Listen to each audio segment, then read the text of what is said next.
never know when fate will call on you to perform some feat well beyond, way beyond what you perceive to be your limitations.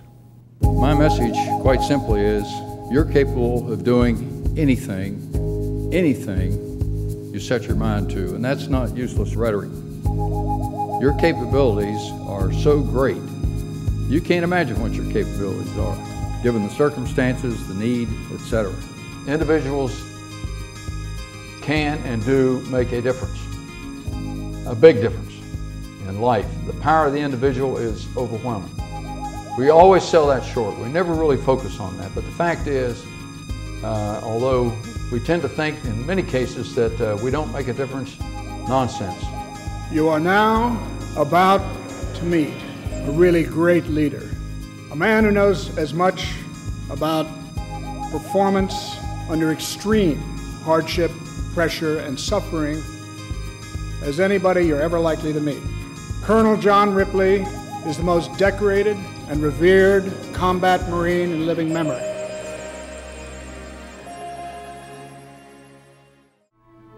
At the end of March in 1972, the North Vietnamese enemy attacked directly across the demilitarized zone with the intent of ending the war. I heard a report that there was enemy armor en route, tanks, and they said at least 20.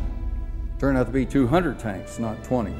200,000 enemy arrayed in 14 divisions, attacking in 3 different places. This was an extraordinary, unbelievably large force. If we were to stop this massive attack, the only way to do that, virtually the only way, was to drop the bridge. I had managed to get north to a position south of the bridge. The intent was to go up there and destroy it. I would discover very soon I had none of the proper equipment. The enemy by now had surrounded us. As I said, I had one chance. I would be up to bat once, and I had to hit a home run. And all this while the opposing team was throwing their bats at me. The slightest lapse in judgment would mean death in a blinding flash, and worse, infinitely worse, failure of my efforts to stop what was obviously a war-ending, massive invasion. However, in the middle of this, I realized that it was Easter Sunday. I began to imagine my children at home emptying out their Easter baskets, and this began to overwhelm and distract me. And this is exceedingly dangerous when you get distracted working with explosives.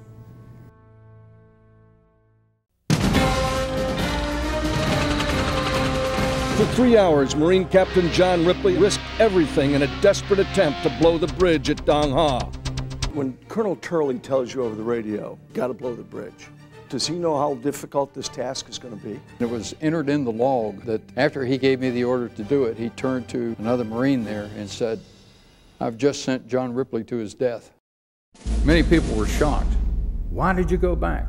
Well, there's a lesson here. The job is never done. There's always more you can do, always. That's what I call the value of the second effort. And the second effort, let me tell you, invariably is the effort that ensures success. They finally worked and the bridge was destroyed. That made an enormously happy day for everyone. The enemy would not pass Dong Ha, at least not now, and their enormous invasion eventually failed.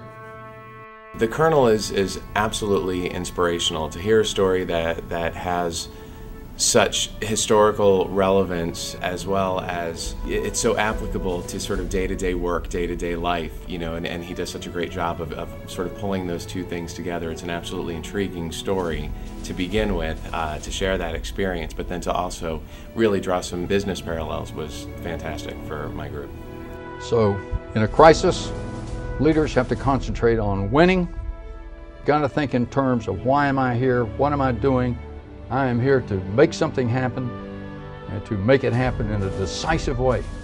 I'm going to take charge. I'm going to take action. I'm going to make things happen. I'll stop with that.